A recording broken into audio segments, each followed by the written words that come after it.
on a great note, CJ Carr talked about his total preparation, especially after being named the starter. What has your preparation been like, CJ Carr? This is what the starting quarterback had to say. I think, the conversations have mostly been Miami game plan. How are we going to attack these guys? What are the good plays? What are the checks we want to get to? What are they playing? And, we're just coming up with a good plan.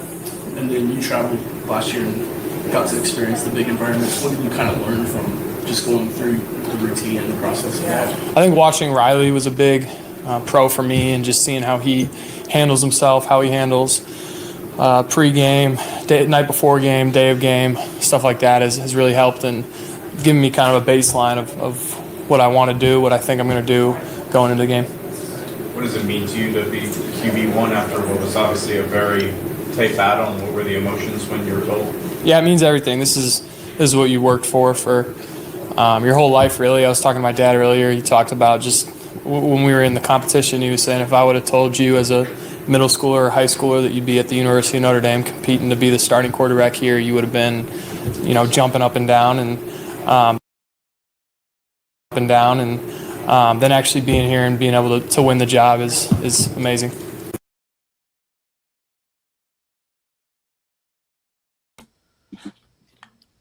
Yeah, just get ready, young fella. That's really it.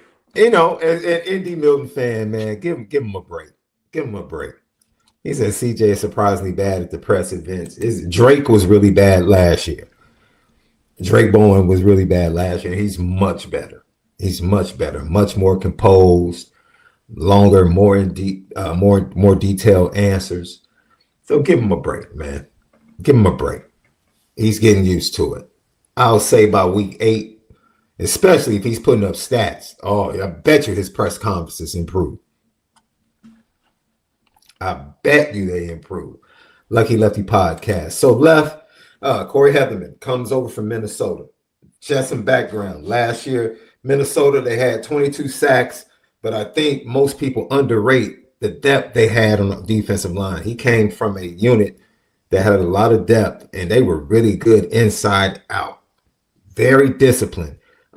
His rules of his defense, a 4-2-5 defense that is also a hybrid, because he allows his defensive ends to stand up and drop into coverage in certain situations. He might be bringing an exotic blitz from the backside. So both of his ends, Messidor, Bain, we talked about they lost 15 to 20 pounds.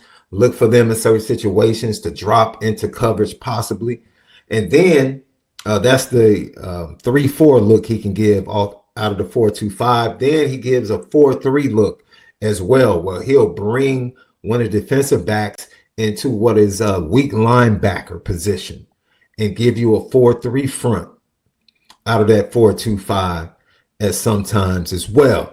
Primarily, they are an off-man defense. That was at Minnesota, off-man. I'm not so sure he does have a talented defensive back that was a freshman All-American. He might allow him to bump and run, play man-to-man, close coverage. But majority of the time, his defenders are in man off. And that's one of the things they like to do. It looks man off, but at the snap, you have to try and figure out, is it man or is it cover 3 based upon. Those are the coverages they like to use a lot. Then he had, one of the best safeties in all of college football as a freshman, and definitely one of the best safeties regardless of year, and the Parrish kid at Minnesota. That kid's going to be a stud. He's a first-round pick. He can do everything. So I don't know if he has someone that good on the back end like he had at Minnesota last year, but we'll see on Sunday night. So that's just a little background on Corey Heatherman and what he likes to do. He has 2 rules: no pass plays over 16 yards and no running plays over 10 yards. That's how they win the explosive play game against their opponents. He said if they can limit those to 5 total, they're going to be really good defensively on that day. So those are the rules of his defense. Aggressive. His defensive ends fly up the field. They fly up the field and they crash. They crash, and then a linebacker scrape around, especially if it's an RPO. Linebacker scrape around to take the quarterback, and they crash down on that exchange with the running back. So maybe that's something that Notre Dame could take advantage of. Pop to the outside. I did look at stats from 3 games left with Corey Heatherman, and apples to oranges pretty much, because I don't think, other than the Penn State matchup, I don't see too many people to have similar talent offensively in the wide receiver room and running back room. Penn State does have a comparable offensive line along with Iowa. So I took the Penn State game, left the USC game, and I took that because USC did a lot with the run game out of 11 personnel. Penn State does a lot of 12 personnel. Iowa does a lot of 12 and 13 personnel, but they run a lot of different concepts: inside zone, outside zone, counter. Both of those teams do that. So I was mix and matching, trying to find how Heatherman approached certain things that Notre Dame likes to do in the run game. And so Penn State, they beat them 26-25. Drew Aller was 21 for 28 for 244. They had 33 rushes for 117 yards. Like I said, that was their worst yard per rush the entire Big Ten season. Lowest output with those 2 great backs in that offensive line. That's 117. USC, they beat them in overtime 24-17. Miller Moss was 23 of 38 for 300, but he threw 2 costly interceptions. USC in that third quarter in that game, they were up 7 going to the 4th, but they really had an opportunity to be up 14 or 17 points. Miller Moss basically gave the game away. In the run game, Moody Marks was very successful because of the way they play off man. They did a lot of counters and were able to attack the edges and the outside of this defense, because they do play off coverage and like to be disciplined and keep everything in front of them. So you can attack the edges, and we're going to get to that in a few minutes. Left, you know what the word free access is as a quarterback, right? Yeah, that's all day. They're going to give you a lot of free access throws, some tosses to the running backs out the backfield, some hitches, some outs. Those are going to be available all day against this defense. And then the Iowa matchup, Iowa won 31-14. Cade McNamara, this is crazy, dude. Cade McNamara was 11 for 19 for 62 yards. 62 yards. I don't have a problem saying that I think CJ Carr is going to put up better numbers. Here's the kicker, though. Iowa just lined up and just ran right at this defense. 45 carries for 272 yards. So, yeah, man. So the Minnesota defense, like I said, they were underrated, man. They were number 6 in the nation in total yardage per game at 298.6. They were 21st against the run. Miami was 22nd against the run. So they were 1 spot better than Miami against the run. And Miami lost a lot on the interior of that defensive line that led them to being pretty decent against the run. They don't have similar depth this year. They gave up 117 yards on the ground. That's Minnesota. And then they were 11th in the nation against the pass. I told you they had a dude in the middle on the back end, and that Parrish kid that they could just he's kind of like Kyle Hamilton for them. Like, you just patrol. And that allows us to be really aggressive with the middle of the field and taking throws away and forcing everything in the passing game to the outside and not giving up big plays down the field. So with that being said, let's look at some of these clips. Let's look at the Heatherman pressure package.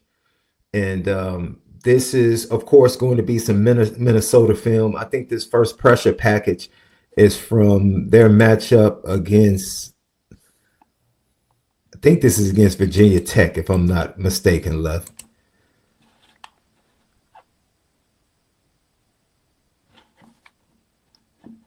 We can take that back. You can see right here, they start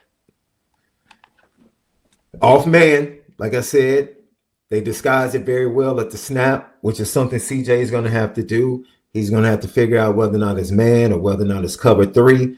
That's what they do primarily. As you see here, they're giving you the 4-3 look. One of the defensive backs has dropped down into that weak linebacker position. They're playing, I think it's cover 3 behind it. And then yes, 3 deep, 3 under. Yeah. So just, you got 3 guys deep, 3 guys underneath. And they play a little game. But as you can see, at the snap of the ball, the call from the offensive line was everybody shift to the right because that's where the defense was loaded up at. And it's basically 4 offensive linemen against 2 defensive linemen. And the 2 defensive linemen destroy the offensive line. I don't think this happens against Notre Dame, but this is how they end up with the sack. It's crazy, bro. Let's run it. You see right there. So now you see it's literally 4 offensive linemen to the right of the offensive line against 2 defensive linemen for Minnesota. They bring the blitz from the opposite side. Watch how terrible the blitz pickup is by the running back here. See, these are things I don't think we're going to see on Sunday night, but this just shows you the type of pressure that CJ Carr is going to see. He's probably going to see them loaded up to the right, but the pressure is going to be coming from his backside. And right here, you see Drones takes the sack. That's what Heatherman likes to do. But just talk about that. How do you attack this? Like I said, this alignment right here left, even if they blitz, this should be like a quick hitch, a quick screen, or a quick out. Easy access all day long.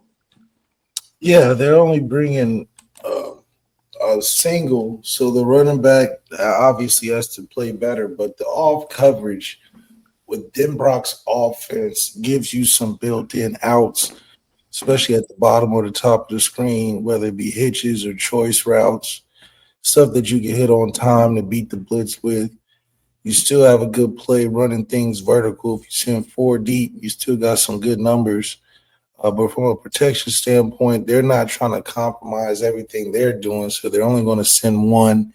You can tell by the safety rotated down, playing in a man or a match, so to speak, position on the man, so that frees up the single side blitzer, which he's not a big guy. So for a guy like our running backs, should be able to have a good day matching up size with size. So this was a big running free through the offensive line. Now you have a problem. So there's not too much of an issue with them having 3 sliding to the field because it's always a little safer. But for this is pure just running back not stepping up well enough, taking that, but the things that are still open under Denbrock's offense on the outside are still there. So it's just a matter of making sure you protect yourself, and if you can protect yourself, you can play. Yep. So that's one of the things that CJ Carr should be looking out for from Corey Heatherman's defense. This is why I said Ashton Craig is going to be huge in helping this young man set protections and making sure they're in the right calls and then executing. And then the running backs, you heard Jawan Sider. That was one of the things he focused on the spring. Like, we got to be better at picking up blitzes. He talked about that consistently. Aeneas was probably the best of the bunch. Jabron, he was injured, but he was right behind him because he was the 3rd down back before his injury. And so Jadarian and Jeremiah both talked about how they were challenged by Jawan Sider to get better at blitz pickup. And I think that's going to be paramount for both of those young men. Let's go to Heatherman right here left and his 4-3 look and how he does certain things. I think you're going to see Michigan. Yes, this is a Michigan piece. You see right here what I was talking about, 4-2-5 defense. That's that Parrish kid. They trusted him so much in the middle back there in the center of the field, man. He was a true freshman, and he was a dog, and they just trusted him. So they dropped the defensive back 4-3 look. They're always going to have one of their ends standing up, right? Is he coming? Is he dropping? What is he doing? That's a signature. It could be Bane. More than likely, it's going to be Messidor. Messidor had 5.5 sacks last year. People talk about Bane. Messidor was the one that got after the quarterback more than Bane. He only had 3.5 sacks last year, so they returned 9 sacks from between those guys last year.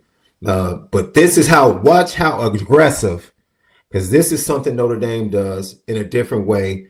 They bring the jet sweep to try and influence the backside defensive back, but you can see he stays. So it's obviously a zone. They're normal cover 3, but watch how aggressive the defensive ends are in the way they crash this run play left. This is something you're definitely going to see from Miami.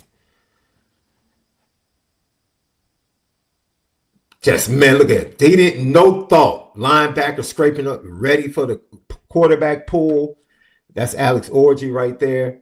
Just no respect at all for anything else.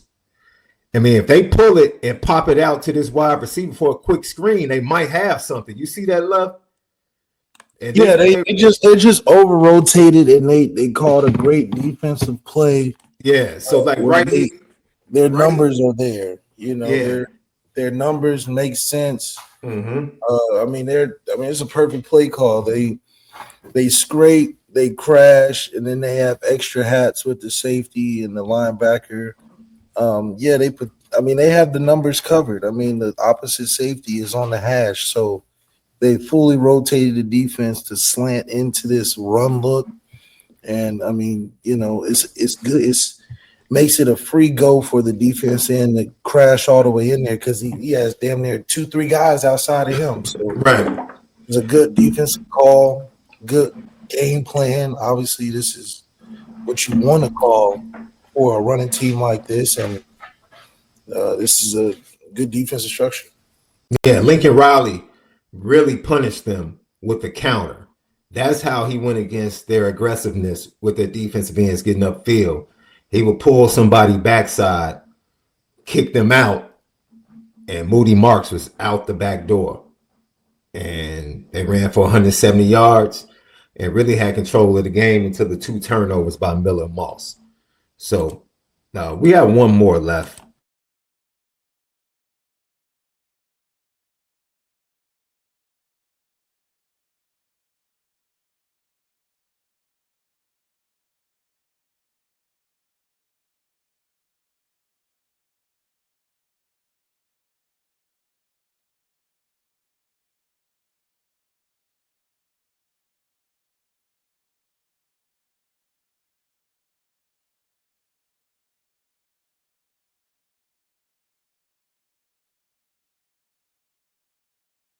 I think he's off getting the footage right now.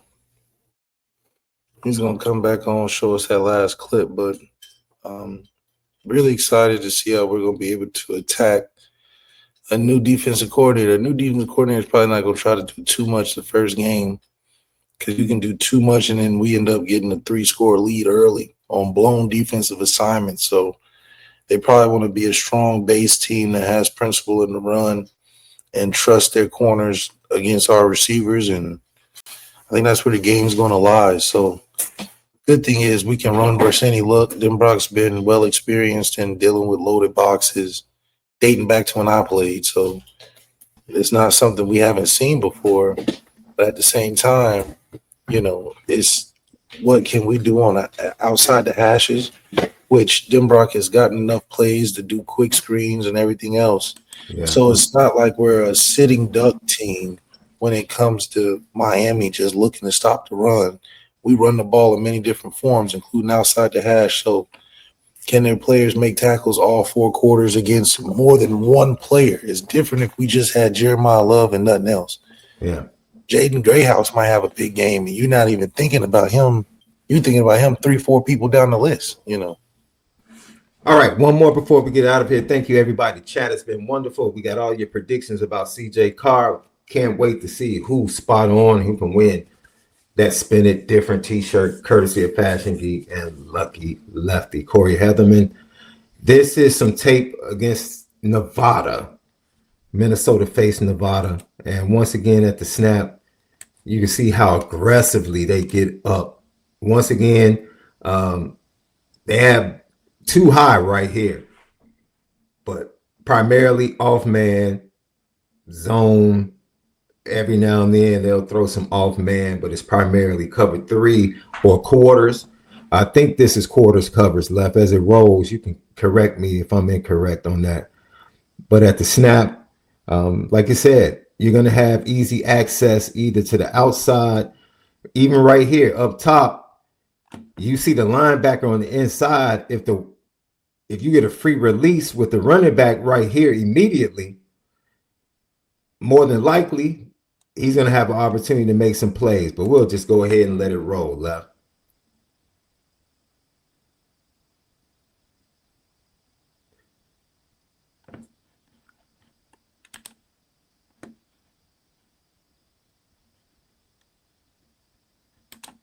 They're basically playing somewhat of a man pressure. The good thing about what's cool about this guy is that he's simulating pressure with 4 guys. So technically it's not a blitz, but it's just coming from a different angle.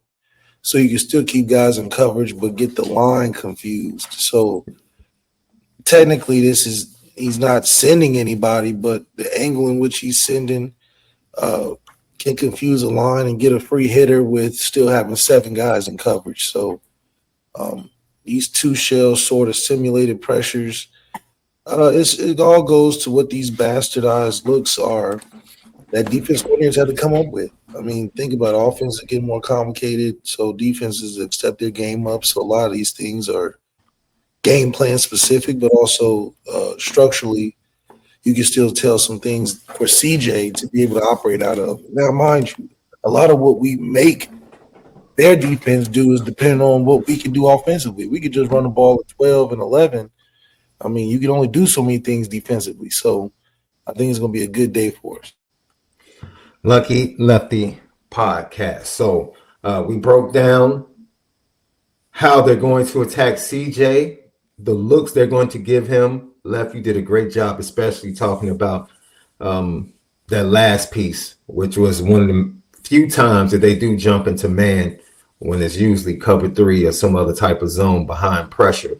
And like you said, the majority of the time they're making it look like 5 or 6 are coming, but it's really 4. So can CJ Carr and the offensive line with Ashton Craig, can they figure those things out and begin to take advantage of it in the run game, the counters, the outside zone, getting to the perimeter because the defensive backs are so far off?